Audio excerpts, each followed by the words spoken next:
تو 9 مئی کے حوالے سے جو ایک بڑی امپورٹنٹ بات تھی، انہوں نے یہ کہا کہ جناب 9 مئی میں جن لوگوں کو جو ہے وہ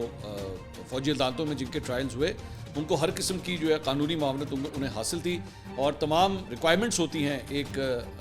کیس کی وہ پوری کی گئی ہیں، اور اس کے مطابق جو ہے وہ سب کچھ ہوا ہے. لیکن ساتھ ہی ساتھ ایک جملہ انہوں نے بیچ میں ایک ایڈ کیا، اور انہوں نے کہا کہ جناب اس کے پلان کرنے والے دا پلانرز اور جو ماسٹر مائنڈز ہیں ان کے خلاف بھی ایکشن ہوگا. اب یہ جملہ پہلے بھی بار بار جو ہے وہ پریس ریلیزز میں، پریس کانفرنسز میں ریپیٹ ہوا ہے، اور میڈیا نے ہمیشہ اس کو اسی طرح پک کیا ہے کہ اس کا مقصد جو ہے وہ عمران خان صاحب ہے. یہ ذکر جو ہے یہ عمران خان صاحب کا ہو رہا ہے، لیکن فرینکلی اسپیکنگ ابھی تک ہمیں وہ چیز نظر نہیں آتی. اور اس کی بہت بڑی وجہ یہ بھی ہے کہ یہاں پہ یہ ڈسکس کیا جا رہا تھا کہ میں نے بھی جب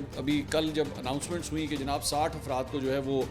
مزید سزائیں سنا دی گئی ہیں، تو میں نے اس کے اندر یہ بھی کہا تھا کہ جناب یہ جتنے بھی لوگ تھے، یہ جو 85 لوگ تھے، اس میں شاید ایک سابق بریگیڈیئر تھے، ایک گروپ کیپٹن تھے، ایک اس کے اندر عمران خان صاحب کے بھانجے ہیں جنہیں 10 سال قید کی سزا سنائی گئی ہے.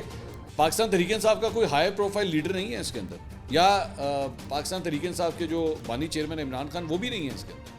تو یہ لوگ ظاہری بات ہے کل کو پھر سوال تو کریں گے کہ جناب ہمیں تو چلے ٹھیک ہے آپ نے سزا سنا دی، لیکن ان کے اگینسٹ ایکشن کب ہوگا؟ سب سے بڑا سوال یہ ہے. تو D G I S P R نے البتہ اس کے اوپر اپنی پوزیشن لی ہے، ادارے کی پوزیشن بتائی ہے کہ جناب ان کے خلاف جو ہے ہر صورت ایکشن ہوگا.